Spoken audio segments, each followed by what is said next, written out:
حبيبتي وحبيبتي واشكاني كلي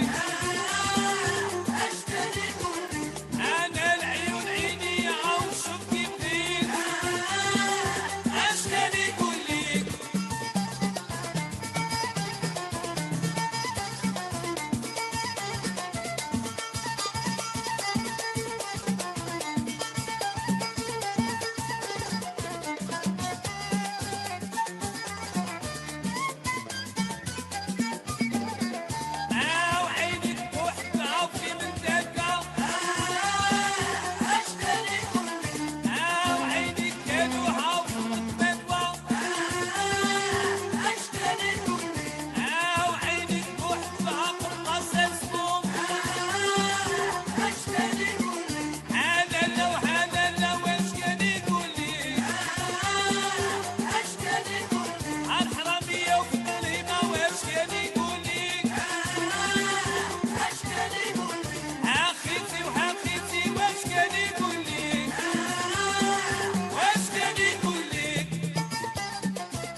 are performers. We are artists, audiences, teachers, students, we're curious, Joyful. brave. we make change. we are Live Arts Miami, Fueled By learning, and curiosity, inspired, by possibility. a celebration of the imagination. Unleashed.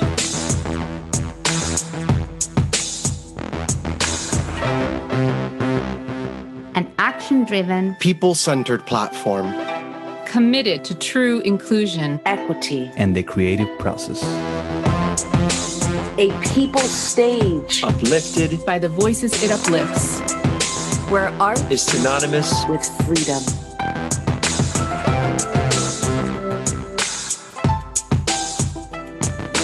Your local source For global live arts culture. at the crossroads Of Miami, and the world. For 30 years, and counting. Live Arts Miami. Your stage. your stage. Your stage. your stage for creating change.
Good afternoon. Welcome. Welcome to the third week of Shimmy Shift Pivot, where each Wednesday in September, we bring you conversations with artists, academics, and other thought leaders in uncensored conversations around social justice and through the lens of the arts, mainly dance. I'm Gina Margillo, board member for Hanan Arts, and I'll be moderating this discussion today, which looks at two Miami-based Cuban-American artists and how their hybrid identities influence their creative output.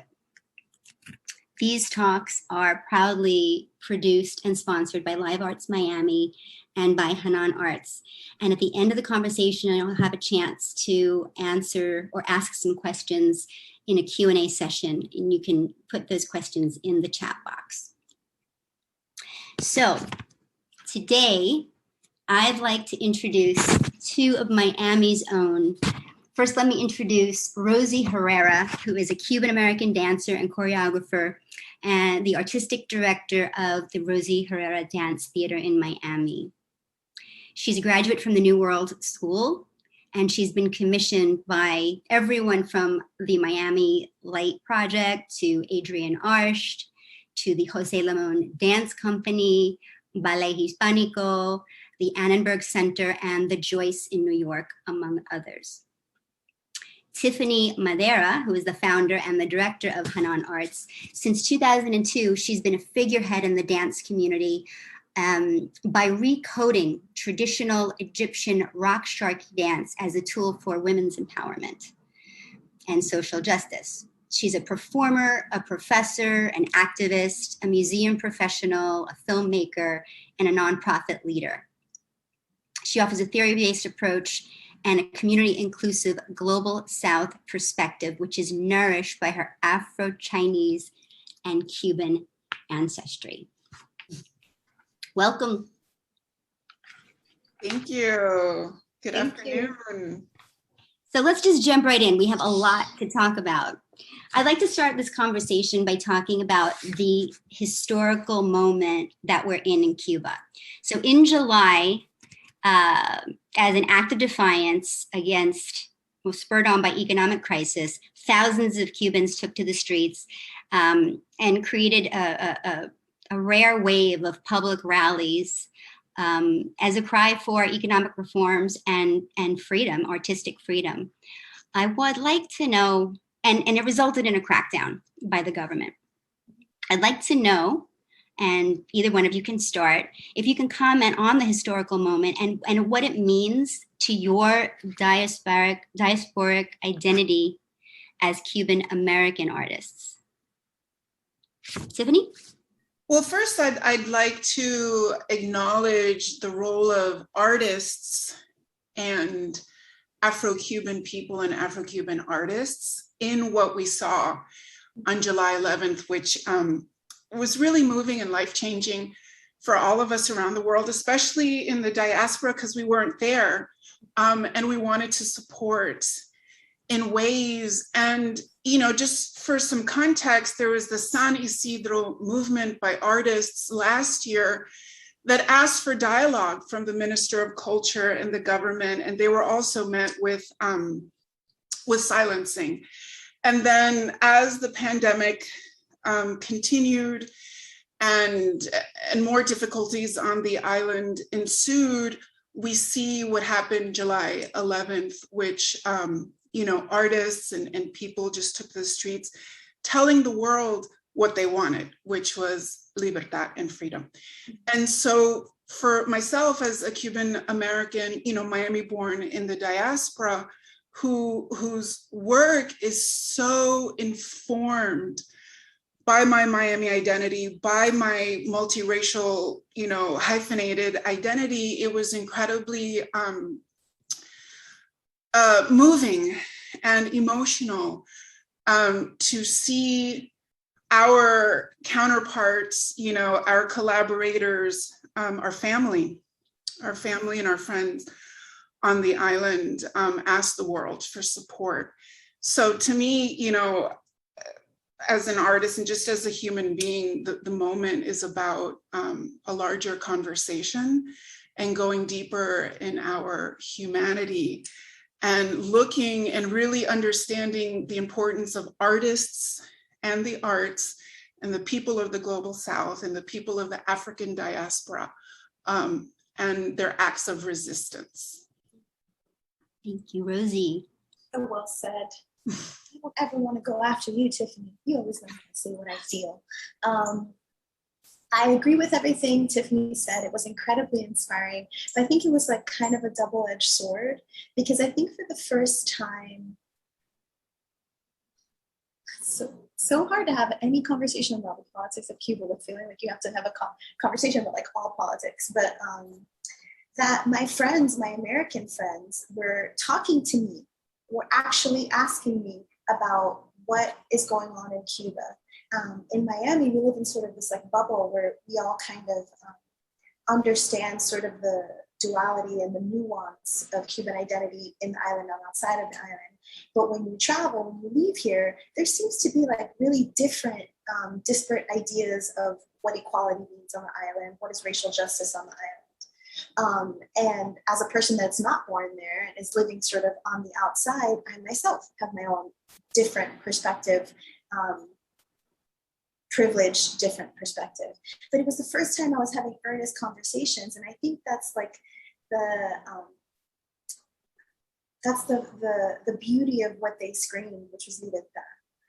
And I think those words and the power in those words really started the conversation with many of my friends to reach out and ask me, hey, I had this perception of what was really the reality in Cuba, and I'm starting to see that it's not true. So that was beautiful. But at the same time, and this is like, maybe I'm old and I'm becoming jaded, But it was one of those sensations where it was like, everyone's like, wow, people are revolting. Like, it's so beautiful. And I was like, nada va a cambiar. Like, they're going to shut it down. And everyone's like, no, they won't. That's not how protest works. And I was like, you know what I mean? The sort of like the power of the government to sort of lock things down is something that's very difficult to understand in the States. And I think really referencing that and talking about that is important because it shows the bravery, the courage of the people that took to the streets, knowing full well that that they would be shut down. So yeah, Rosie, it was a double. And Rosie, and thank you, because that also speaks to the incredible grief and pain that the diaspora felt. Because one thing is the pride and jubilation of going into the streets, because we see it all over Latin America, we've seen it in the United States, but then when we saw what happened to the brave people within our own eyes in real time, you know, that pain, I think it gave us an opportunity to have these real conversations with our peers that are not Cuban, that have a very fixed idea or romanticized idea about Cuba. So there was like the moment in history to change these cliches, but also what the diasporic body is, which is this part of you that's somewhere else, right? And then how do we manifest, embody, show, share collective grief with each other when this is happening in real time, right in front of us? I mean, it's kind of the thing about like grief in general. I sometimes I feel like when your emotional body is like so sensitive, the words you select are so specific. And that's why I keep coming back to, I don't know if this has happened to you, it's like when your heart's broken or when you're grieving someone, speaking itself and the effort of speaking is so much effort that you choose your words wisely. And so I think of that, and I think of libertad, and I think of that word as a sort of unifying cry that keeps us, me in my body seeking freedom, me on this land seeking freedom, my father seeking freedom that caught him here, that brought him here, and the same in Cuba. That helps me feel united in some way. Yeah. We also talked a lot about the importance of letting Cuban people speak for themselves. Mm-hmm. I have a quote here that I'd like to share from an artist in Cuba, a friend of mine who is a photographer, that said these words: "If there is a voice that cannot be silenced, it is the voice of art. Artists in Cuba today are involved in a complicated reality that we try to denounce and transform through art. An art that speaks without fear, that looks straight ahead and expresses a country. The consequence of this cry is a government that censors and persecutes us, that keeps us behind bars, the artists that we are.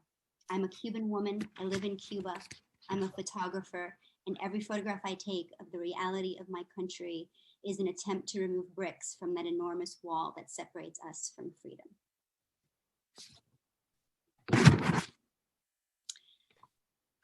All right, are we ready to talk about our cubanidad?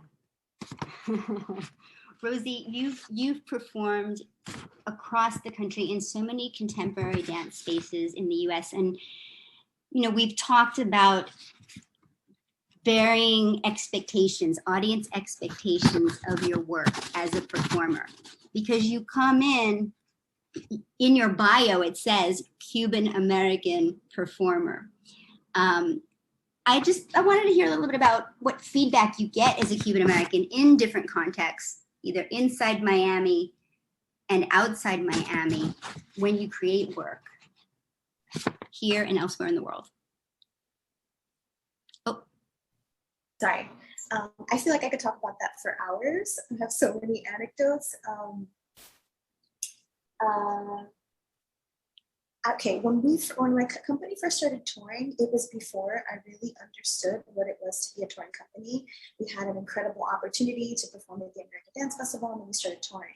At the time, the rehearsals were, pretty 50-50 bilingual. And it wasn't until we were there in Durham, North Carolina, performing in this very important space that I realized that we were a bilingual company composed of predominantly first generation or immigrant dancers.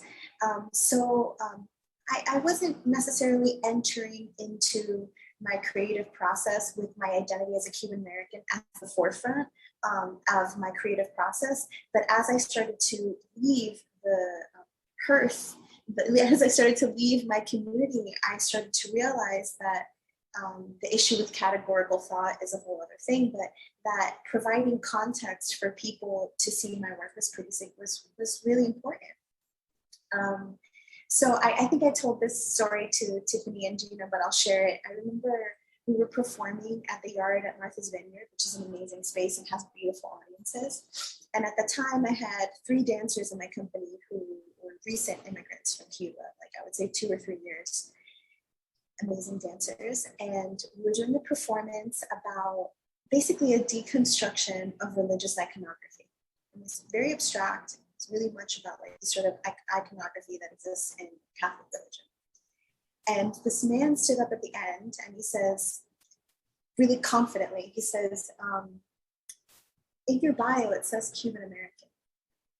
I don't see Cuba. I see high art. I was like, what is that supposed to mean? There was the frame through which this man saw my work, and I say mine and my collaborators because I'm part of the diaspora, but we also have people on stage that are recent immigrants from this country, and so you're saying to them that simply stating their ethnicity and their cultural background denotes for you that the work is then all what, rumba, all salsa, all guaguancó? Like, what does that mean? I think that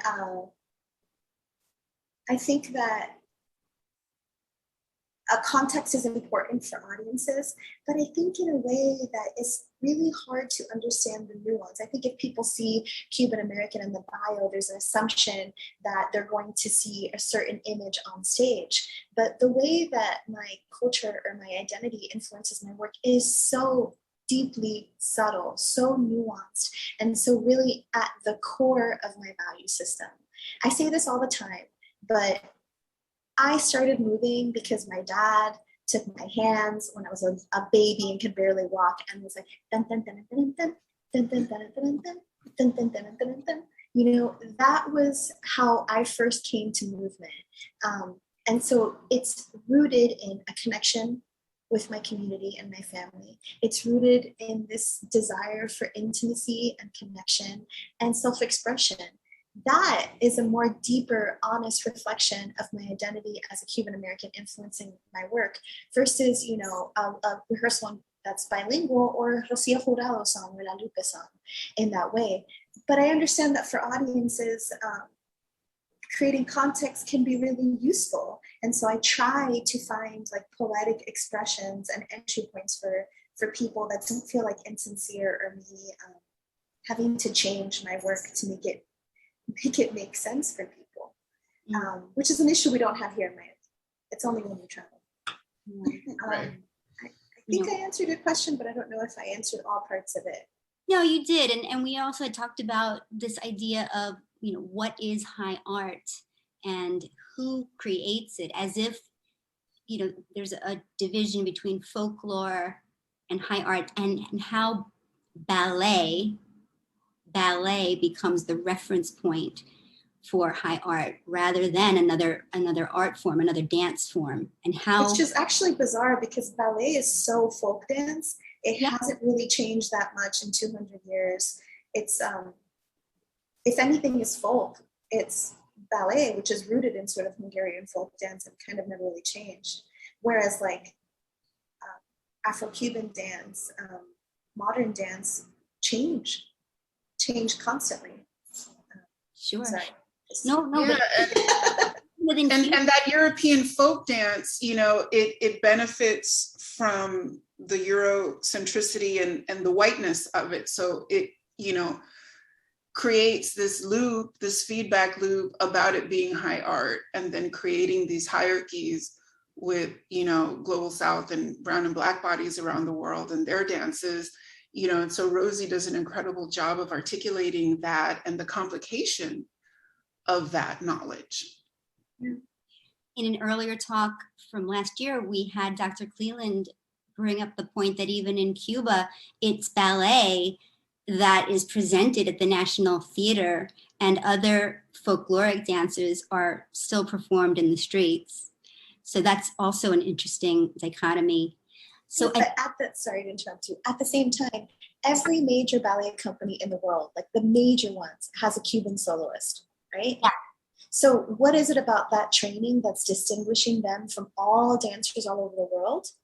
Well, several things. One is that there is no sort of gay stigma that exists in dance the way that it does here. I mean, it's a very masculine, very sexy thing for straight men to do in Cuba. We don't have that stigma that exists in the United States.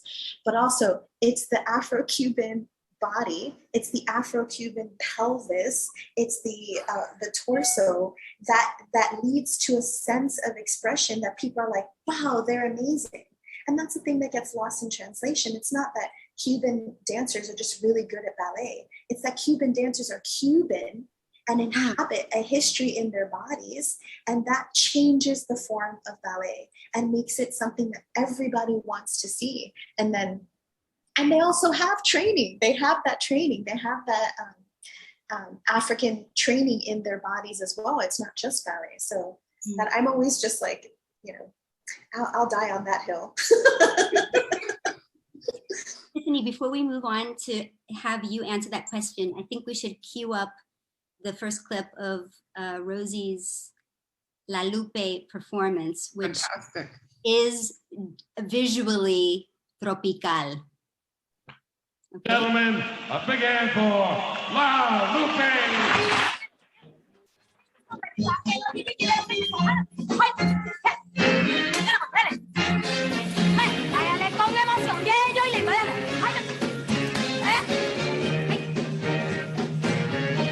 Don't play no more. Don't play no more. Don't play no more. Don't play no more. No, no, no, no. Don't play that song for me. It's bringing back memories of days that I once knew, the days that I spent with you. But now don't let it play. It's in my heart with pain. Please stop it, run away. I remember every word you said. You know that you lie.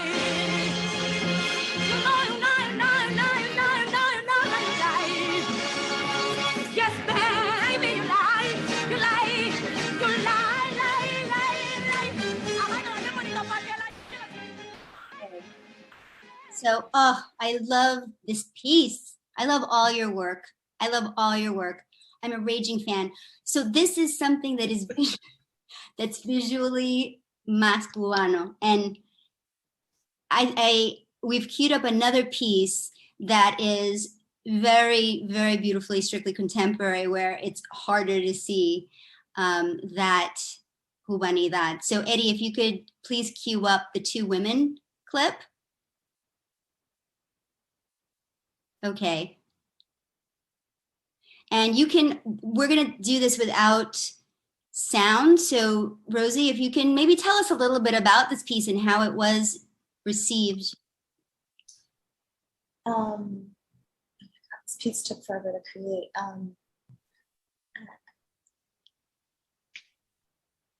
As I sit with the material of both of them together, I mean, this was your selection of things to put together, and I think it's so smart. Good job, because I'm thinking about how these things are united, not so much about how they're different. They're so obviously different, and I think about, you know, when I was listening, when I'm connecting to this work was originally created to Rosie Herrera's Como Yo Te Amo.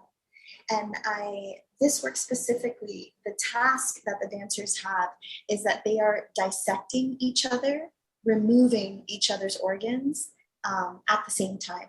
So you have the task of removing somebody's lungs and consuming them. So it's really based on the idea of transubstantiation, which comes from sort of my Catholic church heritage. But I think about the two voices that I was attracted to and the sort of energy that I'm attracted to. And the first piece of solo work was really about finding these moments, and La Lupe specifically, when she was at the edge of something, of transcendence in her work. I mean, she really did have access to like the infinite, you know? And when she was at that edge, my movement was inspired by that moment. And this work, this duet, was really about the violent nature of transcendence. And I think that the violent or the, maybe not violent, but the intensity of transcendence is something that is visible in both of them.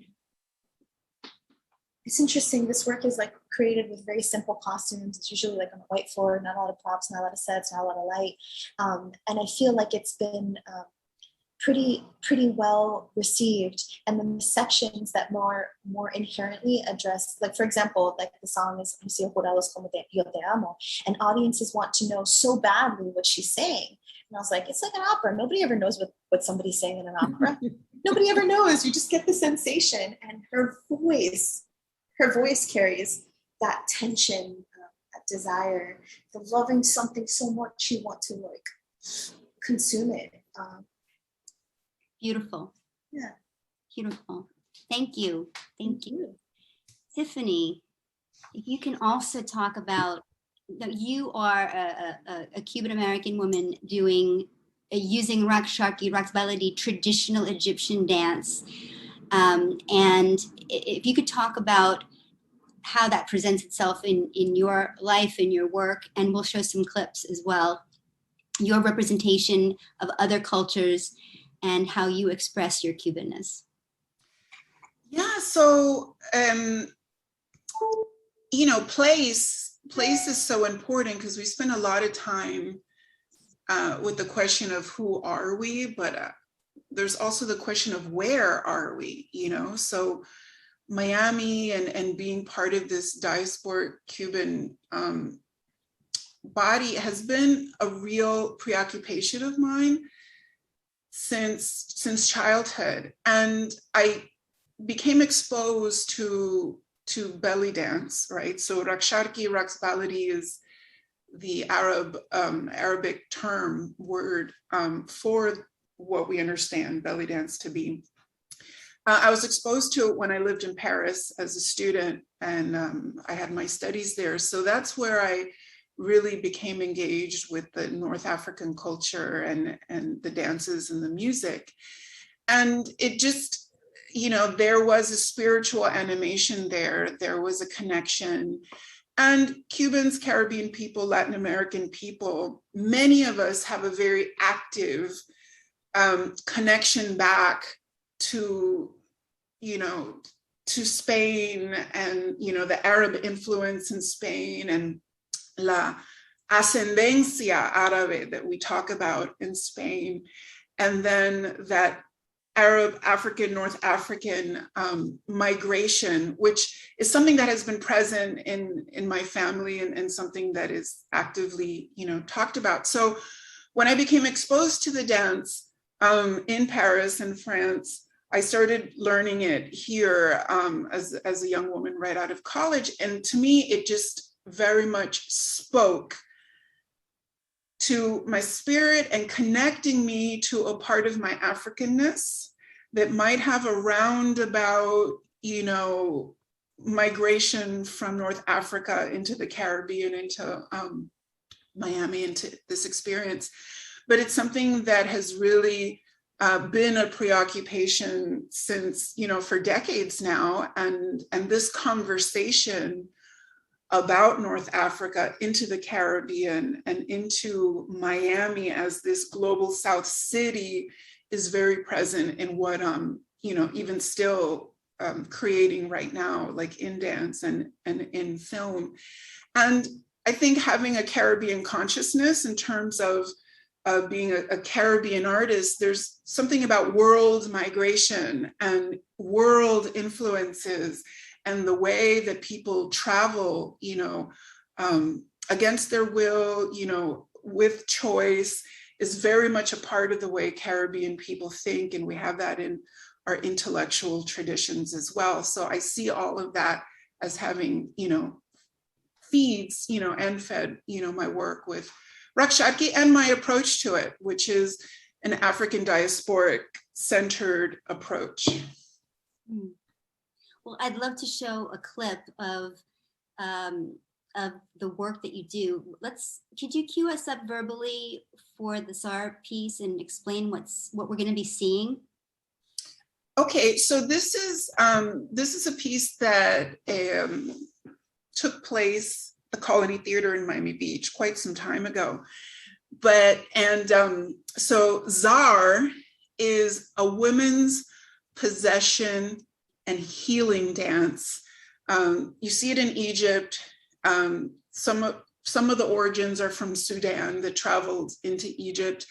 And then even in West Africa and the West African cultures that came into the Caribbean, we see women's dances, possession and spirituality as part of this African way of being and healing. So Zar is a very specific movement style that is about releasing demons, illness. So illness is personified as in, it could be personified as, a demon or a spirit, or it could just be a metaphor. But this idea of moving it out of the body and having women preside around the ill person, the woman. And there's many political contexts to the Zar. So there is patriarchy and there are, geopolitical ideas of like, why is a woman ill? And, you go into the history of it. It could be because she's unmarried. And, because she's unmarried, the people of the community believe that she has a spirit that needs to be exorcised. So there's many different levels of this, but just from a merely aesthetic idea, I wanted with this performance to look at women moving and transforming illness, spirituality through the body and connecting the Egyptian Zar, the Sudanese Zar, and then bringing it into an Afro-Cuban, Afro-Caribbean context with some of the movement vocabulary that you saw on stage. It's so powerful. We're next going to see another clip of your work from a recent film, Ya Habibi, the story of a song, where you were working to show the connections between the Arab and the Cuban diasporas. As we're queuing that up, perhaps you can give some background as to how you came up with that project. Well, that project was a fantastic collaboration, also with Live Arts Miami as a partner and with the National Arab Orchestra and Michael Ibrahim. And with you, Gina, we decided to have a conversation around this song, Ya Habibi.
please continue with.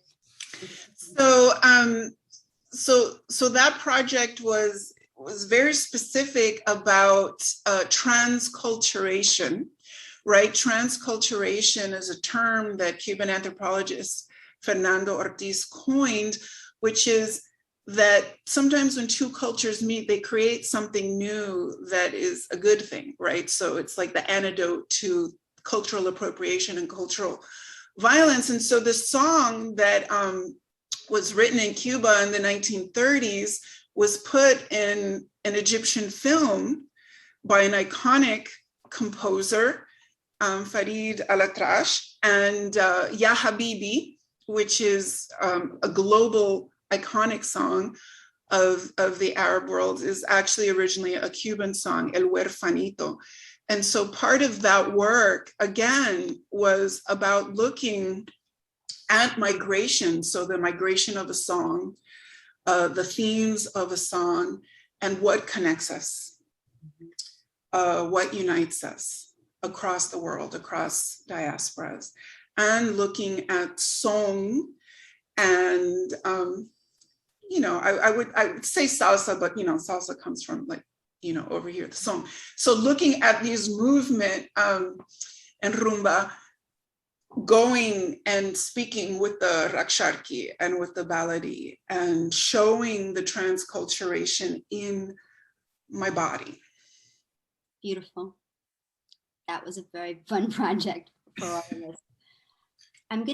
We have about 15, 17 minutes. So I do want to encourage the audience to put your questions in the chat box, and I'll try to relay them to our panelists. But I do have a final question for both of you, so we can keep it brief. But you always talk about, Tiffany, Miami as the geographic foundation of the diaspora, and it is because of all of the states and of all the cities in the United States. Miami has the largest concentration of Cubans and Cuban Americans.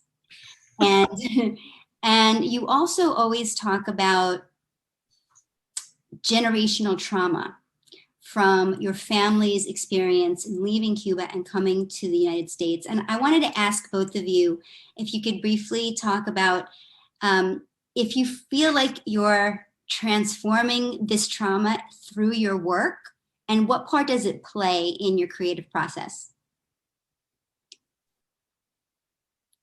Whoever would like to start with. I can speak to that because the solo work that we saw at the very beginning was overtly an exercise in exercising generational trauma. It's oftentimes, if you're a person that's academic and loves to talk about history and loves to talk about this subject matter, generational trauma, genetic trauma, the history of our families, our ancestors, it's wonderful and has been such a big part of my process. But integrating and embodying sort of that conversation has been pivotal to the healing myself and healing my family, I think, as well. And I think that's something that Tiffany's work addresses so beautifully, that the embodiment, that the way that dance embodies the dual realities of the world, that things are both spiritual and logical, that things are both irrational and rational. And dance has a way of embodying the non-linear reality of the emotional and spiritual world in a way that nothing can. And so as an act of compassion and love, not just for my own pain, but for the pain of my mother, my mother's mother, my father's father, I tried to sit with that. And there would be times that I would be in rehearsal and I couldn't even move. I couldn't even move. And I'm not, I don't sort of have a spiritual practice that kind of guides me through those questions. My spiritual practice is making dance, And so in a way, I was choreographing a way to heal that relationship with my mother and with her trauma and with my father's trauma as well. And obviously I know that now in retrospect. At the time I was like, I don't want to ever dance again. This is so hard. I hate being by myself, but they say like hindsight is 2020. And I think we all do that, you know, and it's interesting as a person that has the opportunity to go and work with different groups of people. I've worked with like lots of really beautiful, amazing collaborators from different countries and companies that are actually in the chat right now. I love you guys.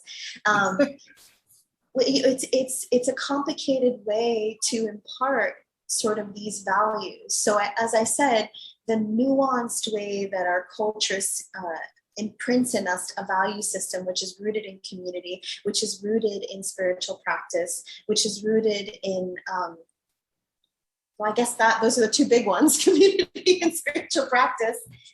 That is the way that I can share and impart my culture into groups of people that are not from that culture. I don't need to go and set a work on Pilabolis that's like, you know, salsa dancing. I mean, that's like the worst, you know, thing in the world. Like, I don't need to do that. I don't, to prove my sort of, you know, Latinidad, or to prove like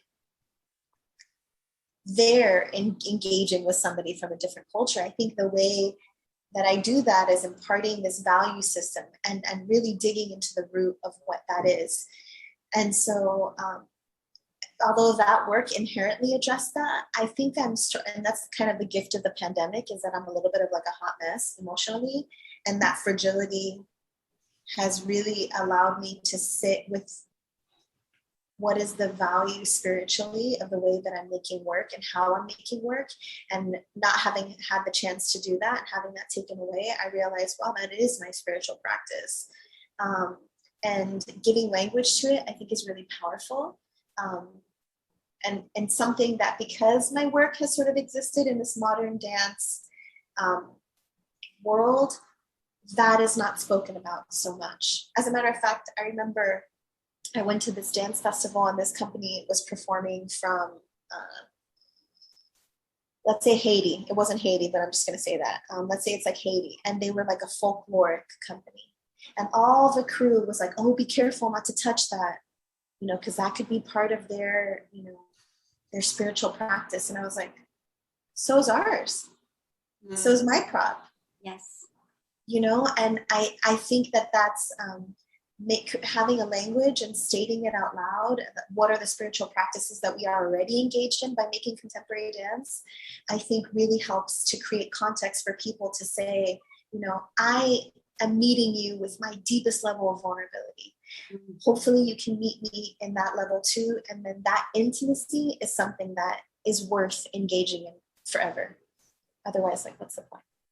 And all of that is transmuting. All of that is transmuting generational trauma, right? So there's like very direct, like, this is generational trauma and I see it showing up this way.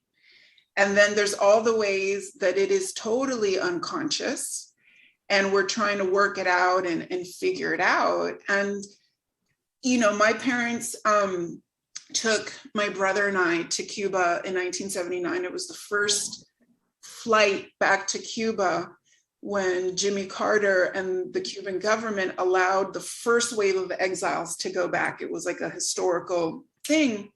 I was very little. And I just remember when we touched ground, I looked at my mom and she seemed like a different human being to me. She was blown open. She was blown open by being back there. And she was just kissing people. And like, my mom is kind of reserved. So she was just being on the soil, being there. She was blown open. And I didn't have the language or understanding for what I was seeing. Like you said, Rosie, like, you know, decades later into adulthood, we start understanding what we're living. And that's where Dancing My Mother's Body came out of, because, you know, however many decades later, you know, I'm at NYU learning, you know, fancy theories. And I'm like, okay, you know, diasporic theory and all these theories. But it's about that, it's embodying the generational trauma and transmuting it with our work, with our consciousness, so that the dancers that work with us, the audience that engages with us, you know, consciously and unconsciously, you know, a radio dial moves you know, for the world, like through what we've processed in our own body. And it releases the ancestors, it releases the descendants in all directions. You often talk about returning to the site of the wound as an important step for healing. And I know that your work with Havana Habibi and with Healing My Mother's Body took place in Cuba with Cuban women. Maybe you could talk a little bit about that. Yes, it did. And I talk about it in Havana Habibi, that I just knew from that 6-year-old child who then becomes an adult. That's the site of the wound, and the healing happens at the site of the wound. If you break your leg, you don't put a cast on your wrist. I mean, your wrist is affected because it's a whole unit of a body that compensates, but the wound is in the leg, right? Symbolically. So for me, returning to Cuba, and I took the heat from this community and my family, and I took heat on both sides. I took a lot of heat. But I was so committed and in love with the healing transmutation of my ancestors and everyone in my bloodline, and belief that the work is the medicine, that I did it. But I think when it comes to understanding that art is intrinsically healing and liberating, you know, like Rosie said, we have to just have the courage to give it movement and give it the words, even if the words take longer to emerge, to give it that time. Thank you. Thank you both. I'm going to move to questions from the audience. We have a couple, and I'm going to merge them a little bit. If you can speak to, we have about 7 minutes, how dance intersects with politics. It's such a nonverbal form. What are the different symbols, ideologies, and statements that could be communicated in a physical form? And this overlaps with a question from Professor Darnell Arnold about a movement vocabulary. I can speak to this a little bit. Tackle that one. Yeah, I don't know if this has ever happened to you, but have you ever been like at a Dunkin' Donuts at 3 o'clock in the morning and you're sitting facing the door and you're talking to a friend and all of a sudden their spine goes like this and you're like, oh, did a crackhead just walk in behind me? Is there a creepy guy behind me? And you're reading their spine, right? Mm-hmm. It's not, oh, I saw it's like their spine changes and it becomes like, it's in attack mode. And so you read that. We all have this incredible wealth of knowledge about the body, because your body is like a barometer that's constantly like tuning or attuning or not tuning to different people. That's why people say, oh, he don't sit right with me. And I was like, I know exactly what that means. If somebody doesn't sit right with you, that means something about what you're picking up, the memory of your body, the memory of, and what you're recognizing within them. So, so I think there's a way that we mute that knowledge and sort of, I mean, this is the issue with categorical thought in general as well, but the way that we mute the inherent divine wisdom of the body. And as I had the opportunity and the privilege to work with many different people, you know, I always say, you know, I recently worked with an amazing group of actors in Philly, and I said, you know, there was one person that was, I don't know, only using their hands and their feet. And I was like, well, you know, I really want you to move your pelvis. I really want you to feel your spine. And then all this emotion started coming out. And they're like, oh, Rosie, you're a shaman. And I'm like, no, I'm not. I'm a dancer. You know, your spine is locked. That is like that's how we communicate vulnerability. So clearly you're guarded right here where we communicate vulnerability. So the technique or the language or the movement vocabulary is whatever are the experiences of your body. And that's why I once worked with an amazing dancer named Yvonne Batanero, who was an original member. She created the women's duet with me. She's an amazing dancer. And we went to a residency once, and she had just had her baby, and she had, I mean, she was in amazing shape, but she had like the scarring from when her baby was born, and like a pancita, you know, like the flesh, because her stomach grew so much. And she was like very self-conscious about costumes. And she was like, she would apologize whenever the scar would be shown. And so our director, our dramaturg, David Brick, said to her, he's like, you know, what's the issue? Like, what are you trying to hide? And she's like, oh, the scar from my pregnancy. And he was like, you want to look as if though you've never had a child. You don't want the audience to know that you have done the most miraculous thing that a human body can do. That is the secret you want to keep. And so I reference that a lot because it was so powerful for her to realize the values that she had already, which she was already inhabiting as a dancer. And those values are almost always like youth, beauty, and ease, right? And how that's a weight she doesn't have to carry. I digressed a little bit from your question. I want to give Tiffany an opportunity to respond. Well, I'm going to pick it up from there because when you talk about the politics, I'm going to pick it up to the feminism and the intersectional feminism, which is the frame of politics I like to use.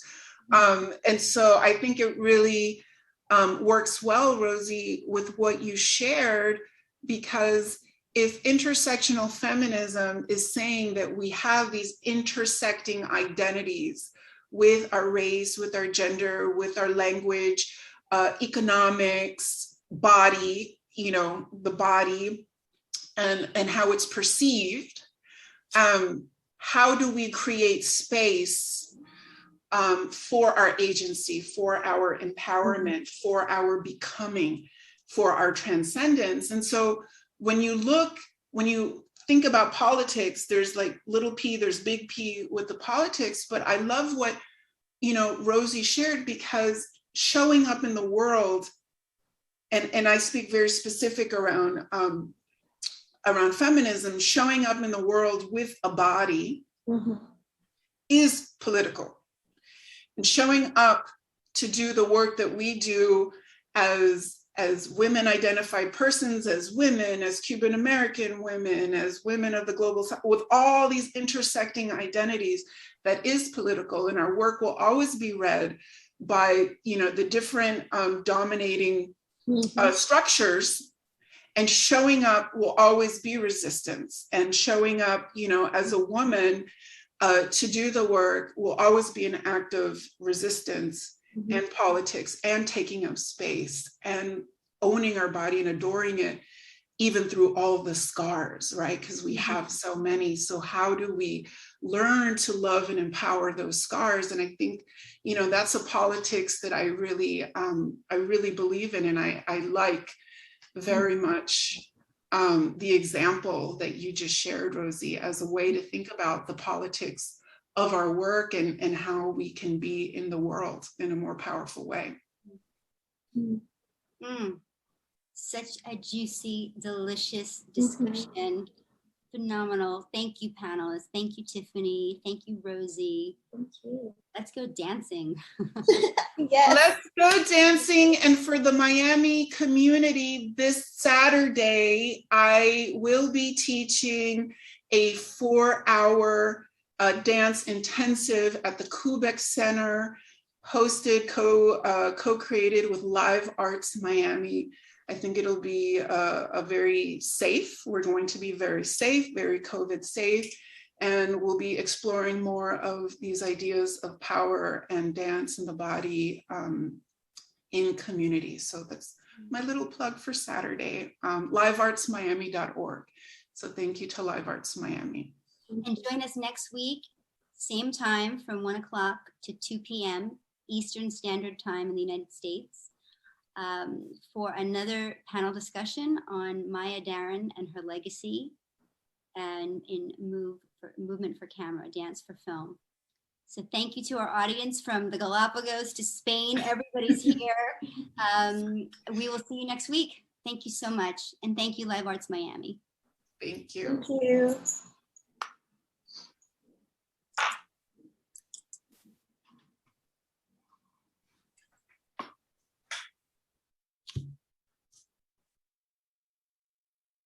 I'm seeing all these people in the chat. I know, this is like the most exciting chat. Yeah. This is just wonderful. These questions are amazing. Are we still on? We're still on, right? We might be. Okay. Thank you, guys. I'm going to jump off. Bye. Okay, thank you. Thank you so much.